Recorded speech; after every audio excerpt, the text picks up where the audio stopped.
Hello, my stars. Let's do it. A review of chess.com. Chess. What do you think I'll score it?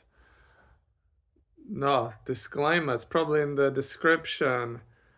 Different question. What do you think my rating is on chess.com in Blitz, which I think is the most popular format? I play with 3 minutes and 2-second increments. But it's not about me. It's about my score of chess.com. I have had like a mixed interest in chess, spanning from when I was a kid and I just played it on the DOS. There was that chess game on the DOS where the pieces fight each other. You have the different animation. That was kind of cool. I remember the computer couldn't even run the game on the highest difficulty because it would take forever to load. I mean, I would just be there, all right, how long do I have to wait for one move from the computer? But I remember back then I was more interested in like the story that was generated from all the characters that would fight each other. And wasn't that big on chess when I was a kid. So as such, I wasn't on my way to becoming, a grandmaster. That didn't happen. Or that's the first clue. I'm not a grandmaster. I've got a huge range of interest. So, oh, before I forget to say, this is something I would like to actually say about chess as a whole. I think I love the word irony, and I think it may be a bit ironic that in order to get higher and higher in the chess ratings, you have to basically, I think, remove a lot of your human qualities and become more like systematic, where you don't let I mean, they'll tell you this. You don't let emotions run amok. You have to be very disciplined in your training. You have to know your openings. You have to have a system. You have to be very thorough in your analysis every move. You have to look at what piece is attacked, and that's it. That's something I have to do even in my lower level games. So I I'm not inhuman. Okay, that's the point. The point is I'm proud to be a lower rated player and I still enjoy it a lot. And oh god, okay, 3 minutes. So let's keep going. So why do I enjoy it so much?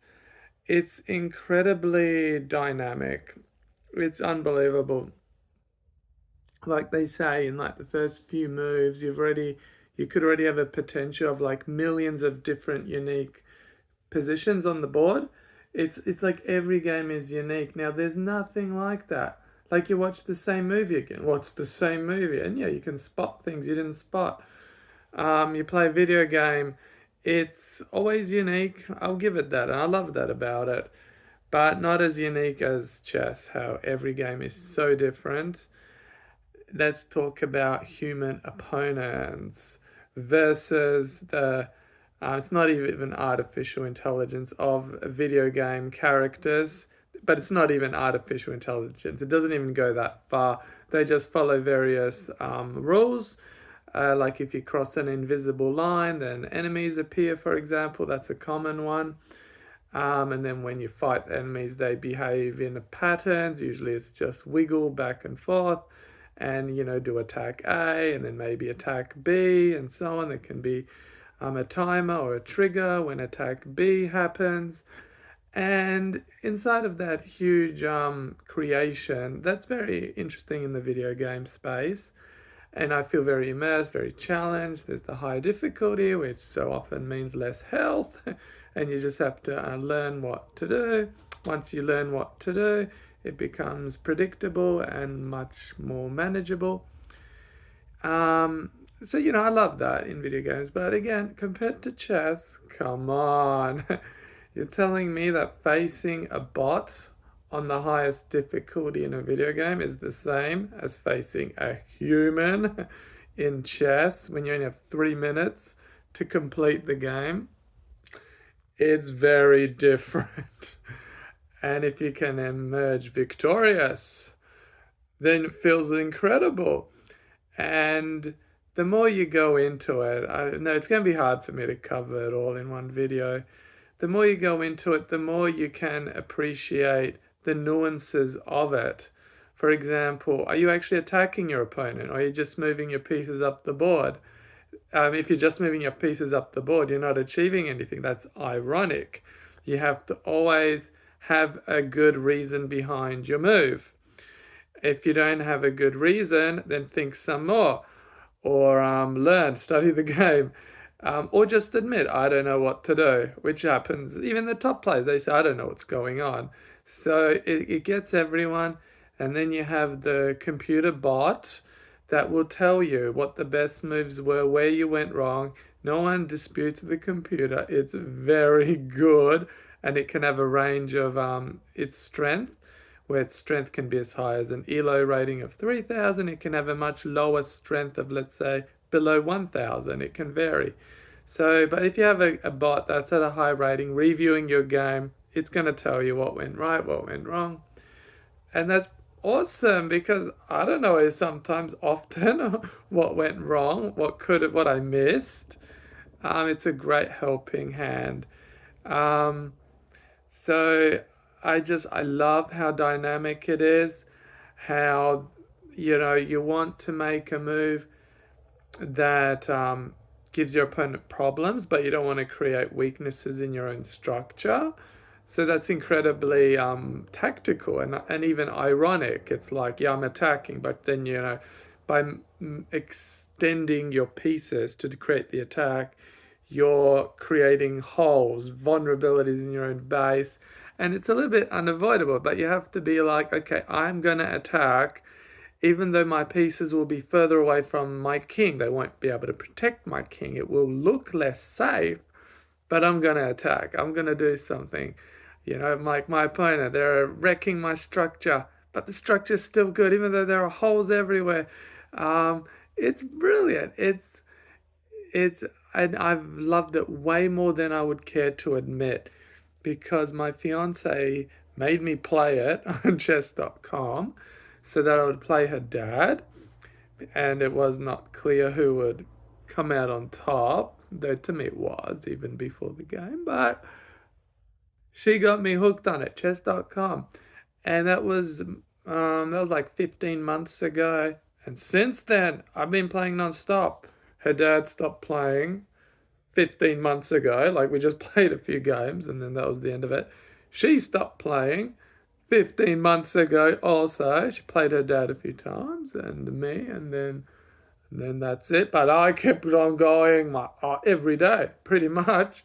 Way too addicted, because I don't like to finish on a loss. So if I get a loss, I then play again. But if I get another loss, I'm playing still, and I want to finish on a win. I need to work on that. All right, you're hearing me. I'm not going to play the game too much. If I get a loss, it's too bad. The ELO rating works really well, because if, say, you missed a win and you think, I really could have won that, okay, your rating goes down, let's say 8 points, but then you will, in all probability, play someone who's got a lower rating. And in that case, you should have a better chance of winning. Whereas if you did get that win that you thought, I really should have gotten it, and you did get it, then chances are you'll play someone with a higher ELO rating and you may be pushed down. So in short, your ELO rating will be very, very accurate. There are no excuses, which is incredible. And I love how you get a statistical ELO rating, a statistic that tells you, are you good or not? And how good are you? There's no excuses. You can't be like a politician that just makes up excuses and says whatever they want. And this brings me to the topic of logic. I love how chess shows you and teaches you, trains you to see that some things are correct, some things are not, and there's no way around that. You can't talk your way out of it. If you made a bad move, it was a bad move. And likewise, if you made a good move, it was a good move. And in that sense, chess is very brutal, because we are used to being able to talk our way out of things. or even in our mind to just like create a narrative, and then we just accept it because we are our own judge. And but chess can be unforgiving in that way. Every piece behaves in a completely unique way. And again, you can't just like fake it. You can't just be like, oh, I'll just move this up. Or you should move your queen, mate, but you moved the bishop. It's a big difference. But did you see the difference? Again, you can't just be like, it's all the same. Um, it's a huge learning curve. It gives you a percentile rating, so you can also climb the percentages. Um, See if you can go higher or lower, and yeah, you can watch the pros. You got the watch option. You can watch them. I love it. In short, I love it. I think it's a great mental exercise to keep your mind sharp. I would say in the 15 months I've been playing it, I think my mind has sped up, and that's a good thing. I've had times like days when I would completely tank. I was exhausted because I played too much, because I was a bit addicted, or my ELO rating was going down. I can't let that happen. Like to get addicted, like ELO rating will always go down. It's unavoidable. Um,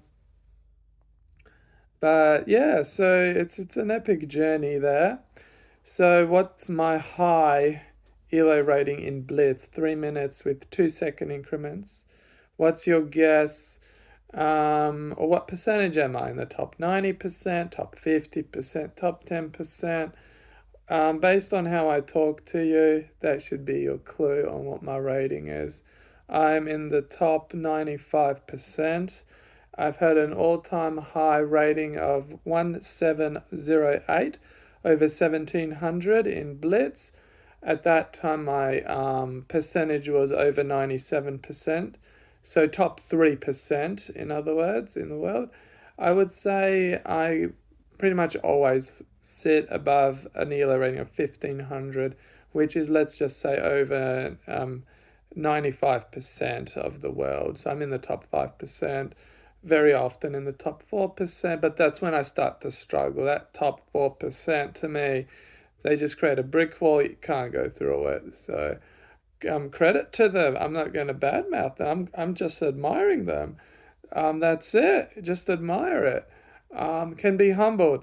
What I want to work on is actually my fitness, because with that, I think my ELO rating is like minus 2000, minus 5000, not zero, not even zero.